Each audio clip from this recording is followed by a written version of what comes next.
International साजिश बेनकाब हो गई है, लेकिन बॉर्डर पर भी भारत पूरी तरह से अब तैयार है। आज air chief marshal Rakesh Kumar Singh Bhadauria ने एलएसी पर चीन की सिचुएशन के बारे में बताया है और बॉर्डर पर कितने सैनिक तैनात हैं, भारत की तैयारी कैसी है, यह भी बताया है।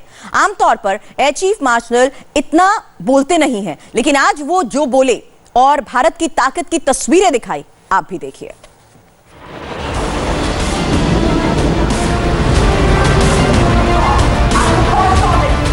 इन तस्वीरों का मतलब क्या है? युद्ध के मैदान में अपनी स्वदेशी तकनीक वाली इन तैयारियों से भारत किसे मैसेज दे रहा है? आज देश के दुश्मनों को भारत इस शक्ति प्रदर्शन के जरिए इंटरनेशनल लेवल पर बहुत बड़ी स्टेटमेंट दे रहा है। कहने को तो ये भारतीय वायु शक्ति का वो शोकेस है जो एलएसी पर चीन का तनाव और दबाव दोनों बढ़ाने का काम कर रहा है। बेंगलुरु के एरो इंडिया शो में आज भारत ने पूरी दुनिया को अपनी स्वदेशी ताकत की झलक दिखाई, जो आसमानी हमले से अपने दुश्मन को तबाह कर सकता है। इसमें पहली ताकत का नाम है भारत का सबसे पहला सेमी स्टील्थ ड्रोन, जिसे वॉरियर ड्रोन का नाम दिया गया है। इस ड्रोन की सबसे खास बात यह है कि ये पायलट के इशारे पर दुश्मन की सीमा में घुसकर उसके ठिकानों पर हमला कर सकता है। यानी ये मानव और मानव रहित प्लेटफॉर्म का बेहद सटीक मिश्रण है, जो दुश्मन के बेहद चौकसी भरे हवाई क्षेत्र को भी भेद देगा। आम भाषा में कहें तो वॉरियर ड्रोन इस तरह से डिजाइन किया जा रहा है कि ये स्वदेशी हल्के लड़ाकू विमान तेजस कॉम्बैट एयरक्राफ्ट के साथ उड़ाया जा सके, जो युद्ध के मैदान में तेजस की रक्षा करेगा और दुश्मन से बराबरी का मुकाबला भी करेगा। इसकी एक और खासियत यह भी है कि ये ड्रोन आपात स्थिति में सेल्फ ऑपरेट भी कर सकता है। स्वदेशी लड़ाकू की ढाल बनने के साथ साथ वॉरियर दुश्मन को मुंह तोड़ जवाब देने में भी सक्षम होगा। तीसरी खास बात यह है कि वॉरियर ड्रोन को लो ऑब्जर्वर प्लेटफॉर्म पर तैयार किया जा रहा है, जिससे इसका रडार की पकड़ में आना मुश्किल होगा।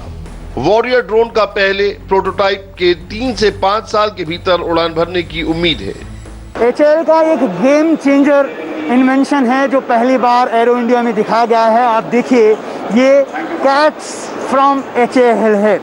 कैट्स का मतलब कॉम्बैट एयर टीमिंग सिस्टम इसे कहा गया है। ये ड्रोन और मैन्ड एयरक्राफ्ट के बीच का एक बहुत बड़ा घटक है। इसमें ये कह सकते हैं कि जो भी एलसी आप देखिए, इसमें एक प्रोटोटाइप यहाँ पर दिखाया गया है एलसीए का, उसके साथ मिलकर ये कैट सेंटर जो है वो काम करेंगे। इसे वॉरियर ड्रोन का नाम दिया गया है। ये सच में एक वॉरियर का काम करेंगे। पायलट की सेफ्टी हो चाहे एयरक्राफ्ट की सेफ्टी हो, उसे लेकर इसमें सारी प्रमुखताएं जो हैं वो भरी गई हैं। सबसे ख़ास बात ये है कि ये हमारे अपने स्वदेशी तेजस के साथ समानांतर रूप से उड़ेंगे और जहां पर भी कॉम्बैट की ज़रूरत होगी, तेजस के पायलट इस वॉरियर ड्रोन की मदद से उस टारगेट को नेस्तनाबूद करने में सफल हो पाएंगे, जिसकी वजह से पायलट की सेफ्टी और एयरक्राफ्ट की सेफ्टी ज़रूरी हो जाएगी। जाहिर तौर पर ये नेक्स्ट जनरेशन के जंग की तैयारी है। इस ड्रोन वॉरियर की खासियत ये भी है कि ये अपने साथ हर तरह के इक्विपमेंट्स को, वेपन्स को कैरी कर सकता है। तेजस के साथ साथ ये पैरेलल उड़ेगा और जहाँ पर भी डेंजर जोन होगा, जहाँ पर पायलट को जाने से उसकी जान का खतरा है, एयरक्राफ्ट को नुकसान हो सकता है, वहाँ पर पायलट इस ड्रोन की मदद से दुश्मन के ठिकानों को तबाह करने के लिए कमांड दे सकता है।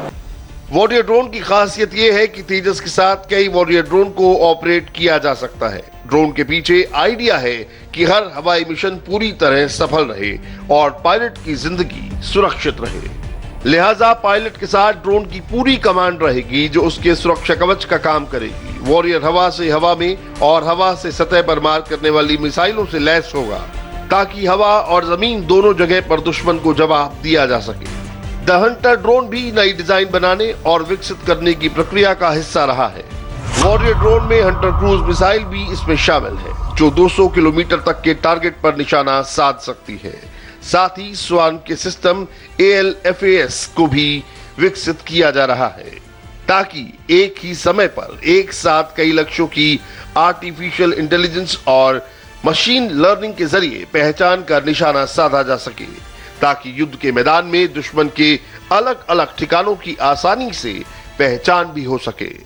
ड्रोन्स और लड़ाकू विमानों को अलग अलग काम करते हुए आपने देखा होगा, लेकिन अब HAL ने इन दोनों का मिश्रण कर एक डेडली कॉम्बिनेशन बनाया है जो आपके सामने है। इसे कैट्स का नाम दिया गया है, combat air team system from HAL। ये वो उपकरण हैं जो आने वाले समय में जंग की दिशा और स्ट्रैटेजी को बदल देगा। हमारे साथ कैट्स HAL के प्रोजेक्ट मैनेजर श्रीकांत जी जुड़ रहे हैं जो हमें समझाएंगे कि ये पूरा सिस्टम क्या है और ये कैसे काम करता है। श्रीकांत जी। HAL has evolved. HAL ने हमने ये कैट सिस्टम जो डिज़ाइन किया हुआ है इसे कहते हैं कॉम्बैट एयर टीमिंग सिस्टम। जैसे कि आप देख सकते हो ये ऊपर LCA जहाज़ है, ये कोई अन्य जहाज़ भी हो सकता है जिसके अंदर एक मॉडर्न कॉकपिट फिट किया जाएगा, पूरा मॉडिफाइड हो जाएगा। ये कैट्स इसके अलग अलग एलिमेंट्स है, जैसे कि कैट्स हंटर है, कैट्स अल्फ़ा है और कैट्स वॉरियर है। जैसे कि आप देख सकते हैं नीचे जो है जहाज़ ये कैट्स वॉरियर है जो कि एक छोटा लड़ाकू विमान है। इसके अंदर 100 मिसाइल और अलग अलग air to air missiles launch किए जा सकते हैं और टारगेट्स को न्यूट्रलाइज किया जा सकता है। जैसे आप इस साइड में देख रहे हो ये है अल्फ़ा जो कि छोटे स्वार्मिंग ड्रोन्स है। ये स्वार्मिंग ड्रोन्स बड़े जहाज़ से लॉन्च किए जाएंगे। आप जैसे ऊपर देख सकते हो ये 4 ड्रोन्स अंदर पैक किए गए हुए हैं और LCA जैसे जहाज़ से उसे लॉन्च किया जाएगा एल्टीट्यूड से, हाई एल्टीट्यूड से, और ये ग्लाइड होके दुश्मन के एरिया में जाके लॉइटर करेंगे, स्वार्मिंग करेंगे और टारगेट्स को न्यूट्रलाइज करेंगे। वॉरियर ड्रोन एयरक्राफ्ट के बाद अब ड्रोन हेलीकॉप्टर भी भारतीय सेना की आत्मनिर्भरता को बढ़ाने की तैयारी कर रहा है। HAL ने ऐसे ही एक helicopter drone rotary wing unmanned aerial vehicle यानी RUAV 200 पर काम शुरू कर दिया है। डिजाइन तैयार है, अगले साल जून तक ये उड़ान भरना भी शुरू कर देगा और सेना से फाइनल क्लियरेंस मिलने के साथ ये हेलीकॉप्टर ड्रोन भारतीय सेना का अहम हिस्सा बन जाएंगे। अब इस हेलीकॉप्टर ड्रोन की खासियतों को भी समझ लीजिए। सिर्फ 200 किलो वजन वाला यह हेलीकॉप्टर ड्रोन 25 किलो पेलोड लेकर कहीं भी उड़ सकता है। इस हेलीकॉप्टर ड्रोन का मकसद हाई एल्टीट्यूड इलाकों में मौजूद पोस्ट तक रसद पहुंचाना है। यह ड्रोन 18,000 फीट ऊंचाई तक जा सकता है और कम से कम जगह में ही लैंड कर रसद डिलीवर कर सकता है। सबसे खास बात यह है कि ये ड्रोन हाई एल्टीट्यूड इलाकों में लैंडिंग एक बार नहीं बल्कि एक दिन में 3 से 4 बार कर सकता है। LAC के इलाकों में सैनिकों की मदद के लिए रसद पहुंचाने में कई मुश्किलें हैं। मैन्युअल तरीके से रसद पहुंचाने में कई दिन लग जाते हैं और कभी कभार मौसम की मार के चलते सैनिकों तक रसद पहुंच भी नहीं पाता है। हालांकि एयरफोर्स के एडवांस हेलीकॉप्टर इस ऊंचाई तक उड़ पाते हैं, लेकिन सियाचिन ग्लेशियर जैसे दुर्गम इलाकों में उड़ना और कम जगह पर लैंडिंग करना हमेशा चुनौतियों से भरा होता है। फिक्स्ड विंग UAVs के बारे में आपने अब तक काफ़ी बार सुना होगा, लेकिन पहली बार HAL ने एक खूबसूरत डिज़ाइन किया है। ये है RUAV 200 autonomous rotary unmanned aerial vehicle. ये काफ़ी मददगार साबित होने वाला है सेना के लिए, आर्म फोर्सेस के लिए, क्योंकि इसकी खासियत बहुत ज़्यादा है। अब तक जो भी हमारे पास रोटरी विंग के हेलीकॉप्टर्स हैं वो हाई ऑल्टीट्यूड में उस जगह को तय नहीं कर पाते हैं जहां पर बहुत ऊंचाई पर आर्म्ड फोर्सेस तैनात हैं।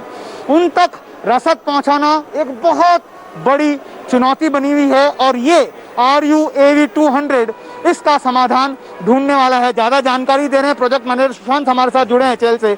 सुशांत, क्या खासियत है इस RUAV 200? एक चीज़ के लिए मैं क्रेडिट करता हूँ, हेलीकॉप्टर जो अभी हमारे पास है वो उस एल्टीट्यूड पे उड़ सकते हैं, ये सब कर सकते हैं। प्रॉब्लम ये है कि जिस फॉरवर्ड बेस की हम बात कर रहे हैं वो स्पेस इतना छोटा होता है, 2x3 मीटर्स मान लो, उसमें नॉर्मल हेलीकॉप्टर लैंड नहीं कर सकता। और जितने भी RUAV अब या रोटरी जो अनमैन्ड जो है RUAV मार्केट्स में जो हैं वो उस एल्टीट्यूड पे 30 kg नहीं उठा सकते। It's very big number. Helicopter drone RUAV की मदद से एक और खासियत ये भी है कि ये किसी भी लोकेशन से रिमोट के जरिए ऑपरेट किया जा सकता है। एक बार में 25 किलो रसद लेकर ये ड्रोन उड़ान भर सकता है। बड़ी बात यह है कि इसका इस्तेमाल जरूरत पड़ने पर मिशन मोड में भी किया जा सकता है। इसमें लगे सोफिस्टिकेटेड कैमरा से सर्विलांस यानी दुश्मन पर निगरानी भी रखी जा सकती है और जरूरत पड़ने पर 25 किलोग्राम क्षमता के किसी भी तरह के हथियार को भी इसमें इंटीग्रेटेड किया जा सकता है। यानी रसद पहुंचाने वाला ये कुरियर ड्रोन वक्त आने पर दुश्मन को खत्म भी कर सकता है। और टूलकिट पर दिल्ली पुलिस के खुलासे पर सरकार की ओर से पहली प्रतिक्रिया अभी आई है। क्या कहा केंद्रीय मंत्री प्रकाश जावड़ेकर ने, जानेंगे ब्रेक के बाद।